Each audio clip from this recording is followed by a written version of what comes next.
It's me, Navigating Seasons with Sonya. Thank you for tuning in today. Um, y'all, this has been awesome. I'm enjoying myself so much, just sharing my story and going through this season and navigating it all. And as I always tell you, I'm going to keep it real, raw, and uncut, very transparent.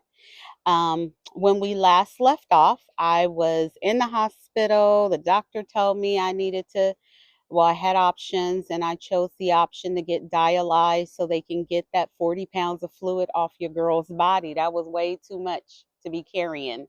And when I say I was carrying it, I was carrying it. It was in my feet and my ankles, up my legs, got into my kneecaps. My knees were huge. It was all fluid, y'all. It came up my body into my torso. My torso was full of my breasts were huge. Everything was just huge, okay? And very, very uncomfortable.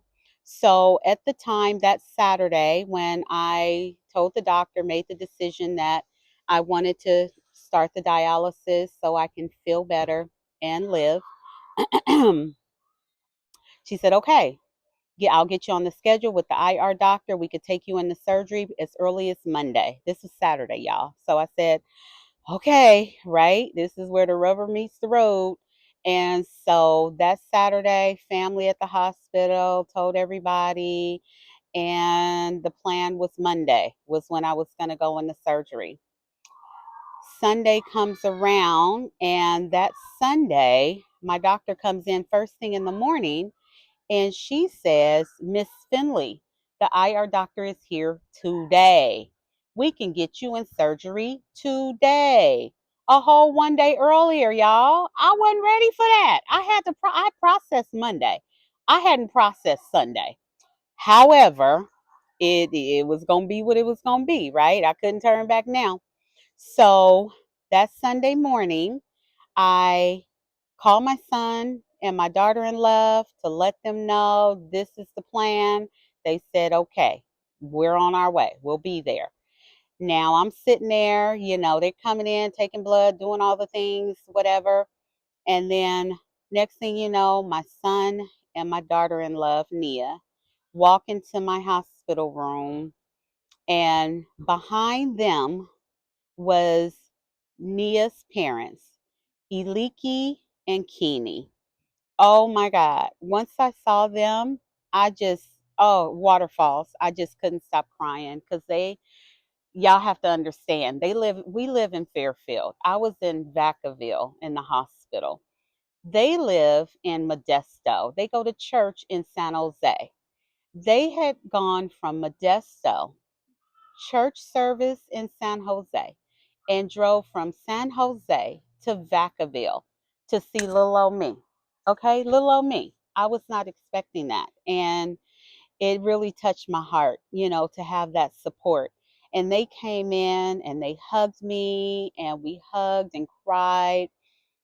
And they had brought me a communion cup because they had taken communion at church that morning. So they stood around my bed. We prayed. I was able to take communion and pray to God prior to going into this surgery, into the OR. So we did all of that. They were there with me, and then not long after, the wheelchair came to take me back to the OR. So I was wheeled over to the OR to have surgery. And I don't know if anybody's ever experienced a surgery being in the operating room, but the moment they brought me in, it was big, I don't know, 200-inch monitors all over the place. And they had music going. It was bright, bright, bright up in there. And my nurses were so sweet. The whole team, they were like, honey, we're going to take good care of you. You'll be fine. All these things. I said, okay. And so they got me up on the bed and laid me down, and they proceeded to tell me what they were going to do. They had to put like this curtain thing around this side of my body, the right side, because that's where they were going to be operating. So I had to keep my head to the left, and that thing was around me on the bed.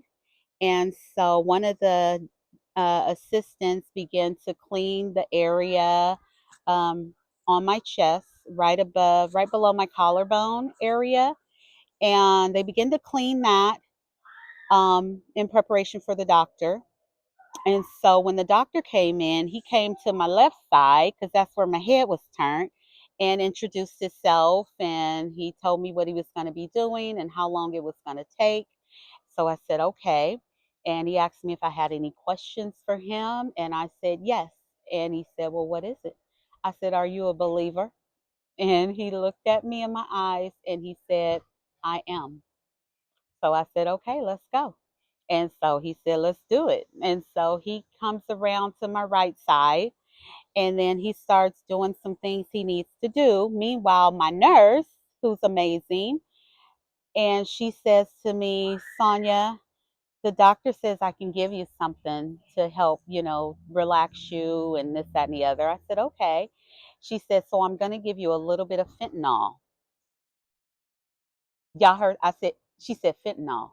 I said, wait a minute, hold up. I said, fentanyl? And she said, do you know what fentanyl is? I said, yeah, I know it kill people. She said, no, no. She said, it's medical grade. We only give you a little bit. It'll be fine. I said, okay, because I don't do drugs. And so she said, no, it'll be fine, Miss Finley. I said, okay, okay. So she gave me the fentanyl.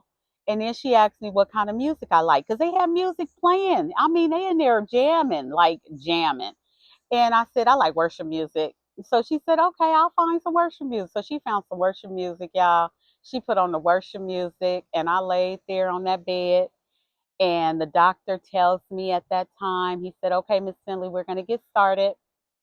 He said, I'm going to give you a few shots of lidocaine to numb you. He said, you'll feel the first shot. It'll sting a little bit.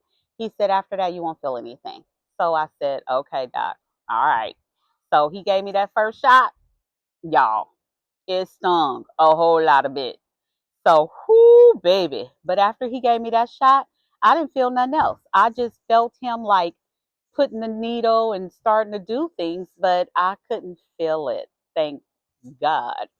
So he was doing that. I got my fentanyl going. The worship music is playing.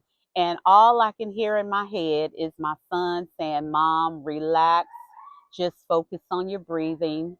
Focus on your breathing. Because y'all, when I was in the hospital room prior to going to ER and that week prior, and my blood pressure was going high, he would always rub my head and tell me, Mom, focus on your breathing, just relax. So I had to do that, kind of like a meditation, right?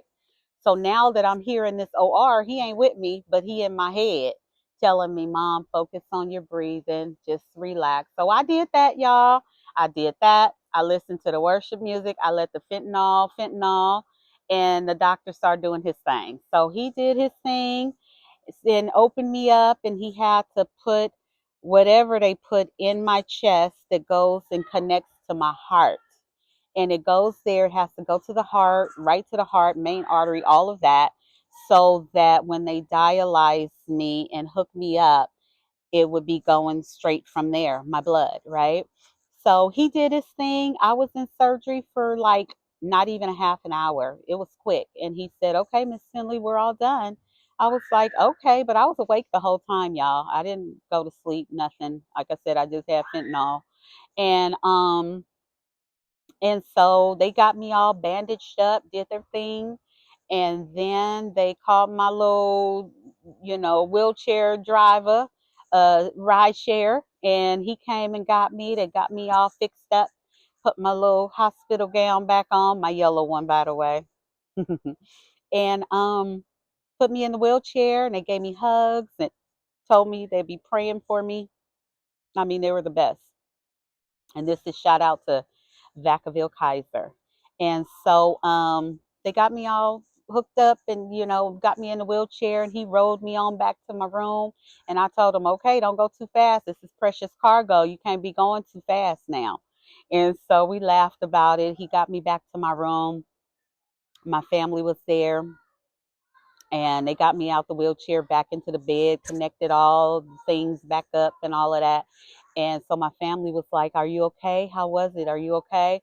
I said, "They gave me fentanyl, y'all, and I don't do drugs." And they was laughing. I could not believe I had fentanyl ever in life. First, I never thought in life I had fentanyl, but they gave me fentanyl, y'all. And so they got me back in the bed and, this, that, and the other. So that was on a Sunday. And sure enough, they told me by that Monday, they would be ready to dialyze me right there in my hospital room. They bring all the dialyzer machine, all the stuff.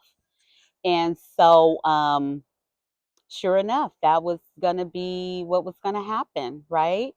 And yeah, so this is my story, and this is how I've navigated. Sometime with laughter, humor is good, laughter is good. Not taking yourself too seriously is great. Um, I know there's a lot of people in this world that's dealing with far worse, and I get it. I get it. And each and every day, I appreciate life.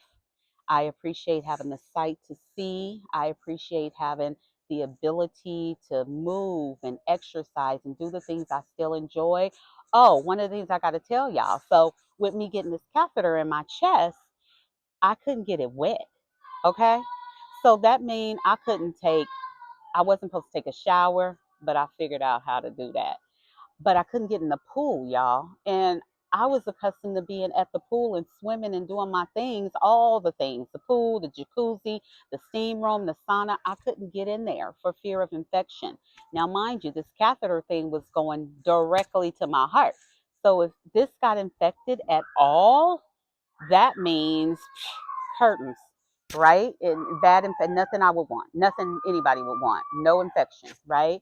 And so I took the best care I could of that catheter while I had it. Um, so my lifestyle did change quite a bit during that time that I had the catheter. I no longer have the catheter. I have another access that I'll share about a little later. But just so you know where we are now, I had the operation, catheter is placed. That Monday was going to be starting my first day of dialysis. So there's so much more to share. But I'll stop there. And in the next episode, I'll be sharing the process of the dialysis, what it does. I'll also be sharing videos so you can see what it looks like, what the catheter looks like, what the dialysis looks like of my blood going through the machine and coming back into my body. I'm going to be sharing all of that. So, more to come. And as I always say, go make it a great day and appreciate the moment, the time that you have with your loved ones. Appreciate life. Be kind, be thoughtful, considerate of others. You never know what people are walking through, what they're dealing with. They may look perfectly fine on the outside. You don't know what's going on the inside. So just give people grace and be patient and be kind. And until we meet again, this is Navigating Seasons with Sonia. Please be sure to like, comment, subscribe, and share. This is your favorite CKD Princess Warrior signing off. Smooches.